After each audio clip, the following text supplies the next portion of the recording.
Now you're in the underwater, right? In between Spawn and Yeah. Susie's house? Yeah. Yeah, How do just you drop get down the tower, and you'll go straight in. I'll find it. Actually, do you want to wait for him in the hot tub? Yeah. We can start this episode right. Yeah, maybe get it going correctly.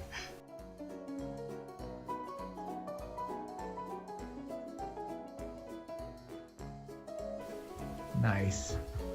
Is that like a death trap? No, Oh, it's a hot tub. It's a hot Oh, that's fantastic. Hey everyone, Suzie the Sawyer here with Somnia Stellarum and BayStaird. We are coming to you from BayCraft SMP, a modded FTB Direwolf 20 server of awesomeness and collaboration project of a ton of awesome YouTubers. The channel links are down in the description, so you should definitely check everyone out. Today though, Somnia and BayStaird and myself are hanging out, and Somnia is actually like this mad genius of all the modded things, and he is going to be giving us an intro as to all of the different awesome things that we can do. So I'm going to hand it over to him. I feel like there should be like that sound effect, like womp womp, like. Your results may vary. Yeah. Okay. Well, we're hanging out in our hot tub, and Yeah, this is or my great. hot tub, I should say. This is fun. I really like this.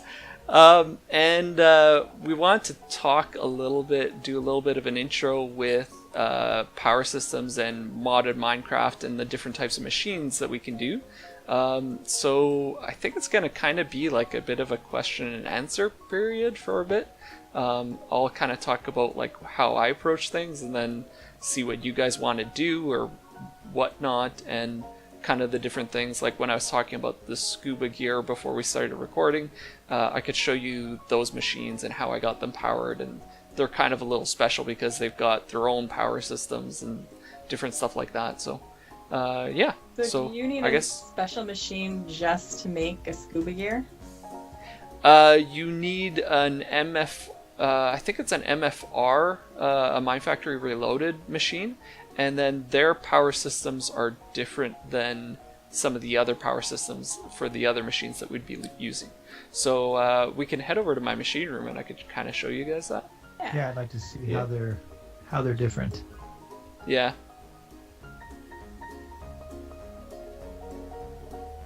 Okay, so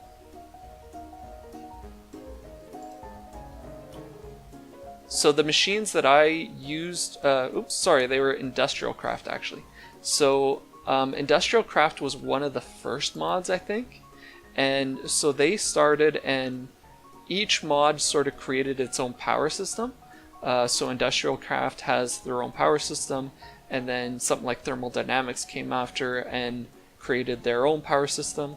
So the power that everybody tends to use now is RF power. So if you look up, if you look at my dynamo over here, it says how many RF a tick it can generate. And right now it's kind of in a bit of an idle state, and it's generating 8 RF a tick. So each machine can generate a different RF per tick, and there's some blocks that will store. So this energy cell is just made to store energy. So it stores like RF per tick. Gigantic capacitor, right? This dude. Yeah. And you can actually even get like bigger ones. Like this one can store up to 200 RF a tick. It could store up to 400,000 RF total. And right. you can get some that can store up to like 2 million RF. And then there's even multi-block structures in Ender.io that can store like however many you want. Like however many you want to build, you can build up like a 6x6x6 sort of structure and store like a heck of a lot of power. But the tricky thing with Industrial Craft is it actually uses a different power source. So if I go in here and I'm looking, or if you go into NEI and you Alright. look up any of the industrial craft stuff, they all say like EU per tick or something. Oh, all right. So the way that I was able to get my energy transferred, most machines actually work pretty well in terms of transferring over. They just kind of accept whatever is given to them. But industrial craft, I had to actually, if you kind of, I gotta dig down here. I needed to use rednet cables to hook up to these conduits, Did you and say that rednet? automatically, rednet, not. What the hell is a redneck cable? Okay, red net. Got it. Do you guys watch Smarter Every Day? I don't. Or it's a guy on YouTube who is an actual rocket scientist. He's from Huntsville, Alabama, and Uh-huh. he's got like the redneck like southern drawl and stuff.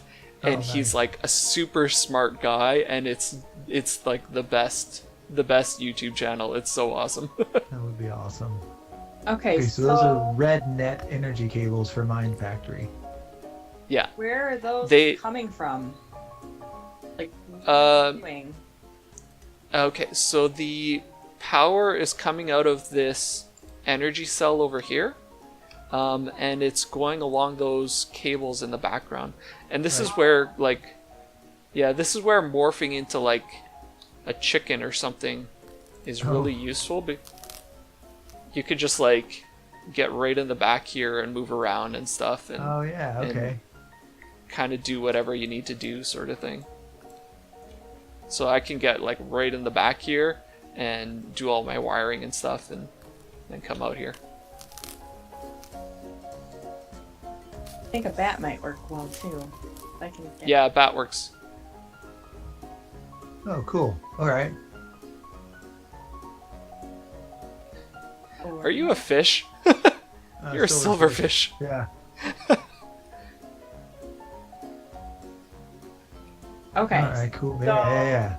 So you're taking the RFs and you're converting it into what these machines need? Yeah.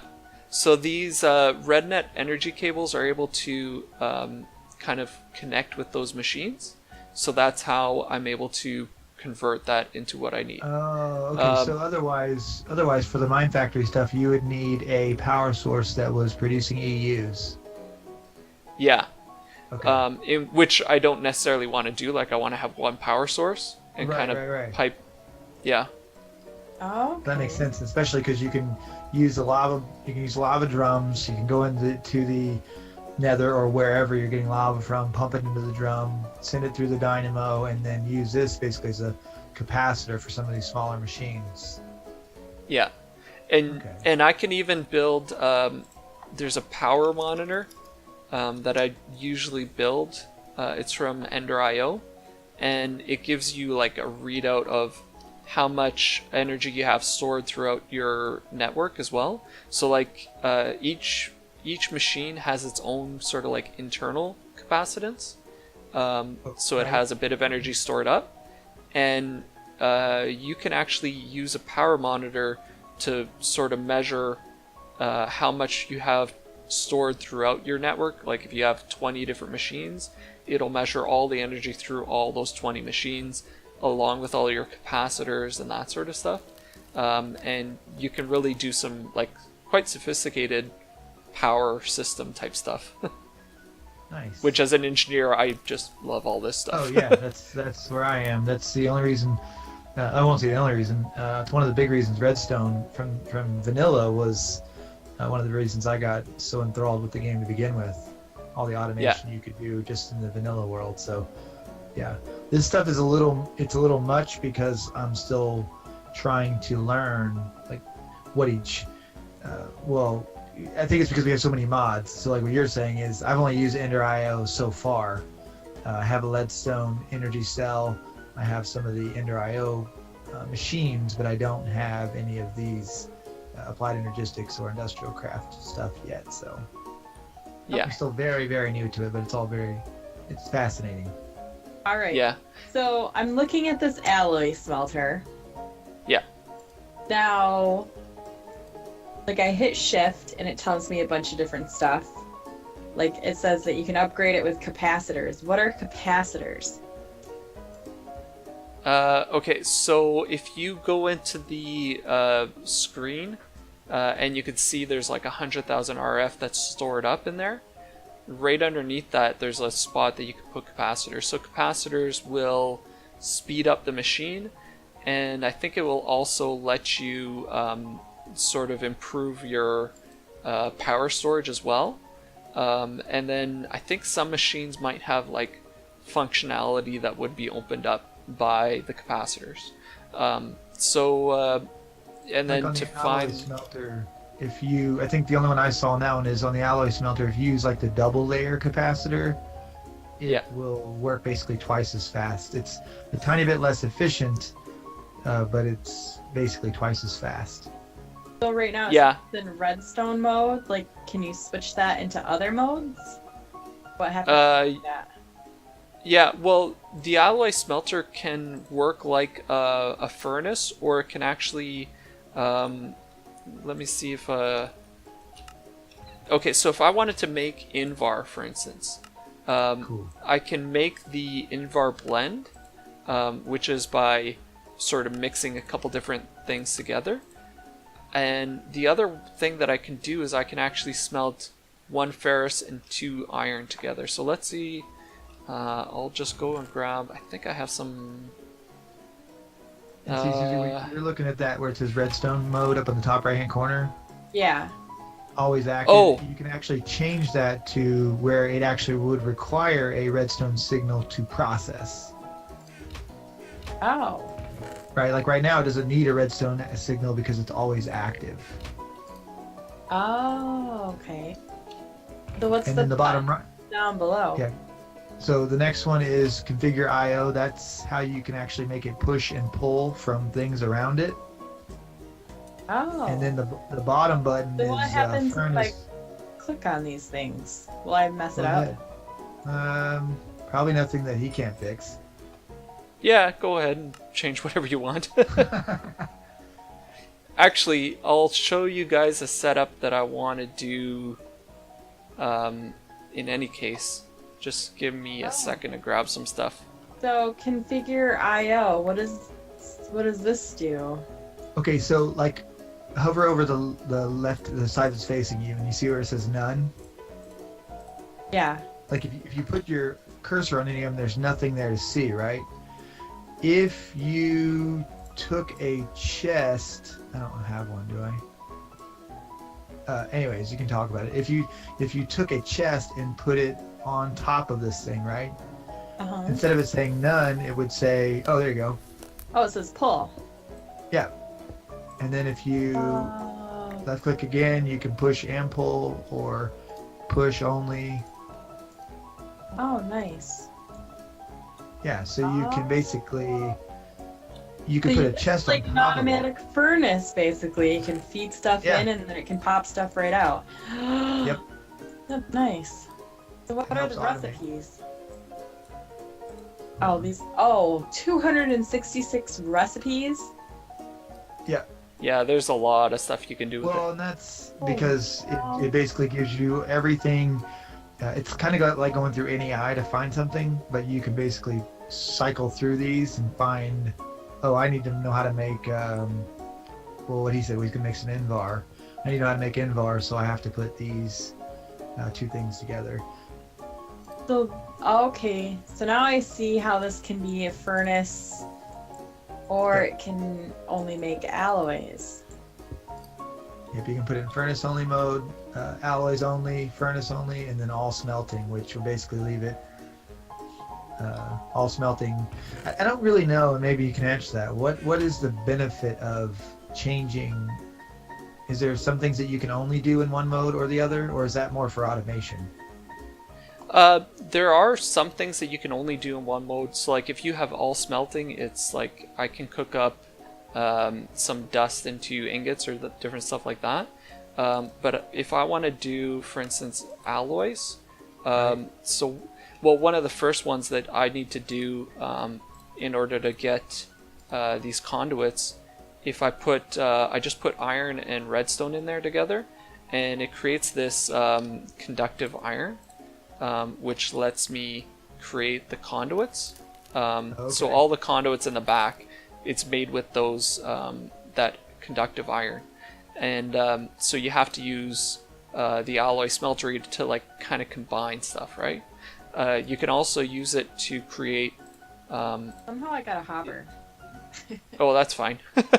You can also use it to create invar by putting ferrous and iron together in there. So now it's creating an alloy of invar there. But then the real nice part about like all the automation, like automatically pulling out and taking stuff in and all that sort of stuff, is a setup like this, where I'll use that hopper. So let's say this is a chest at the top. You can have the pulverizer be set up to accept. Okay, let's just do like so. Yeah. Sorry, I'm just trying to configure this all. Okay, so this is all set up now, and I can basically put any ore that I want into that hopper, and it will automatically smelt it, and or it'll pulverize it and smelt it, sort of not quite in one step, but like back to back sort of thing. So if I dump all this stuff in there, yeah, this will automatically process all my stuff. And now if any of the outputs that I have here, I just need to pump that into like whatever chest or my AE system, and it'll automatically smelt like all my ores. And I can even have this be like an automatic setup where anytime I go mining or I have a quarry that's picking up ores, it will automatically bring it in here and get it all smelt up for me. Okay. That way I don't have to go on. What is the point of having a smeltery?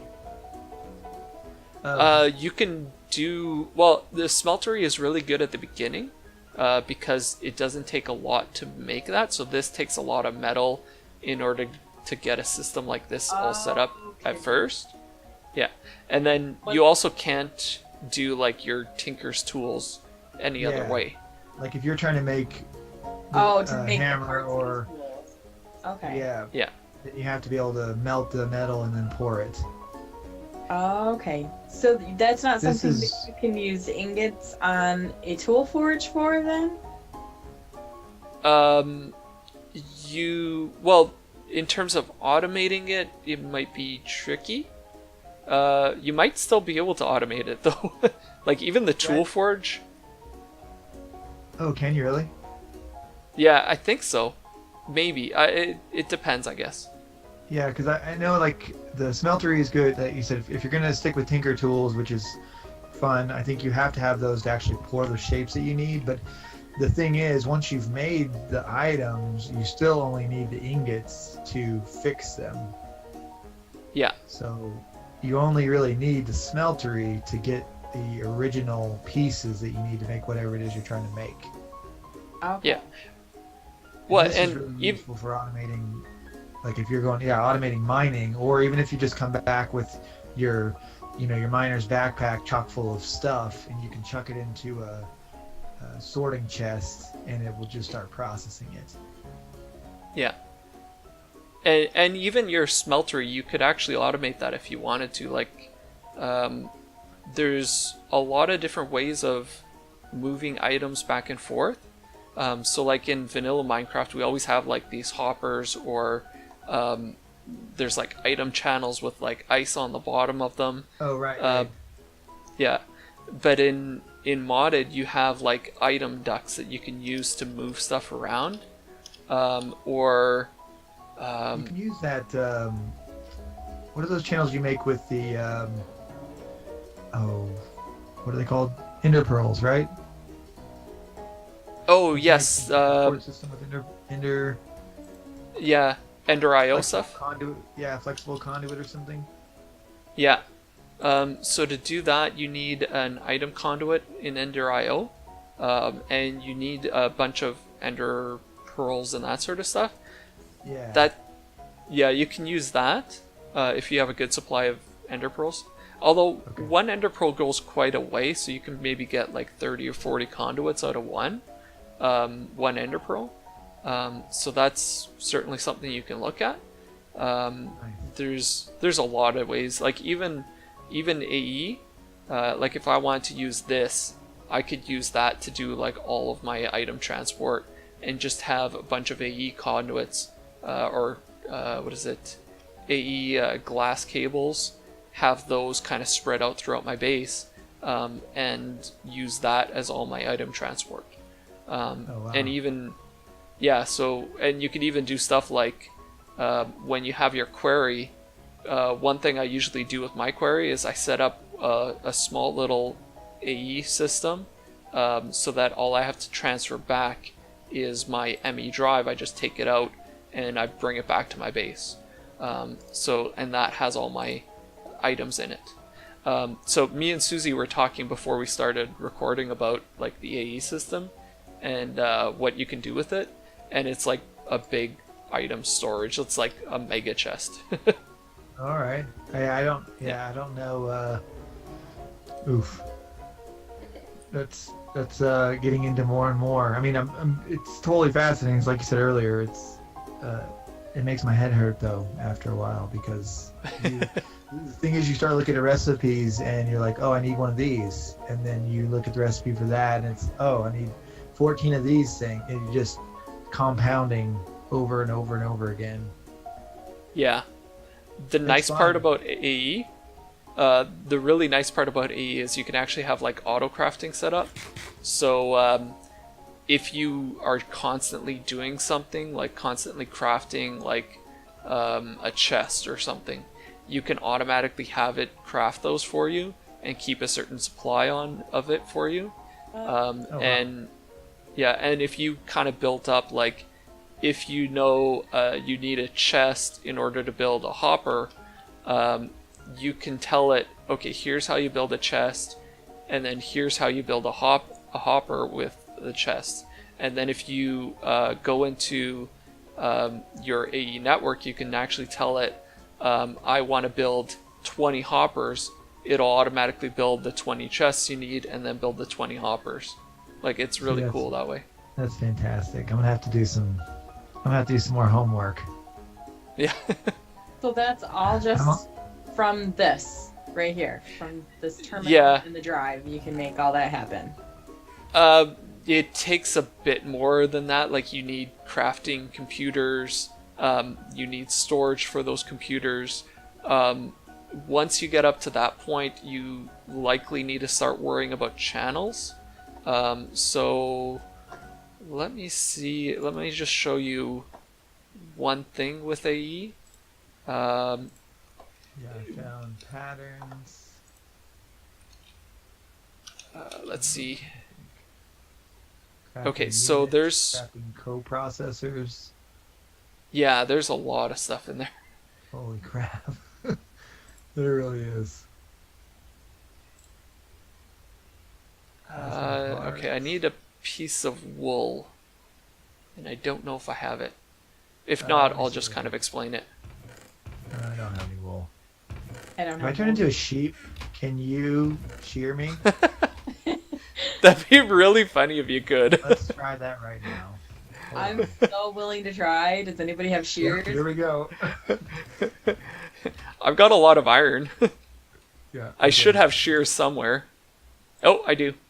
Yeah, let's see if this works. Won't this be something? Oh, Nope. dang it. Oh, man. It was worth the try. Yeah, it was definitely worth a shot. Your own unlimited source of wool. That'd be so awesome. You go out and have to use in modded, if you give yourself things in creative, even when you're just toying around, some of the stuff you would give yourself in creative won't allow you to make some of the other tinker's items and things like that, because it doesn't allow for, you have to actually create a potion or whatever yourself. Yeah. I ran into that when I was just playing around trying to make some of the Tinker's goggles and things like that, and it wouldn't let me make night vision goggles until I actually crafted a night vision potion of my own. You can be frank with us. It's just like us around here. You could say you were cheating. Oh yeah. The chicken is calling you out on Yeah. cheating. Yeah, right. No, as a matter of fact, I have the video from the very first one where I de-opt myself, and I didn't come back. Well, guys, we're going to go ahead and wrap up this video, and I definitely hope that you guys have appreciated the learning opportunity. We appreciate our host, Somnia, for having us in his lair and teaching us about machines and some of the basics to wiring up machines and really trying to develop some of our understanding of what we've got going on some of these mod packs. So if you have liked what you've seen in the video for any of these channels, first off, go over to the other channels if you're watching mine, or either way, make sure you subscribe to each of us and everybody on the server, because there's a lot of great content coming out of the server right now, and I know people are seeing a lot of new faces as far as subscribers and fans and such. So do go over and check out the other channels. The links will be in the description. Mash that like button. We certainly appreciate that, and definitely leave comments down below, because I know I read them all and I try to respond to every single comment that I get. I'm sure these guys do as well, because we definitely like hearing questions or concerns or comments that our fans have. So we will leave you here for now. Definitely let us know what you think about the series. But for Somnia, for Suzie, and for BayStaird, we are out. Bye. Bye. See you guys later.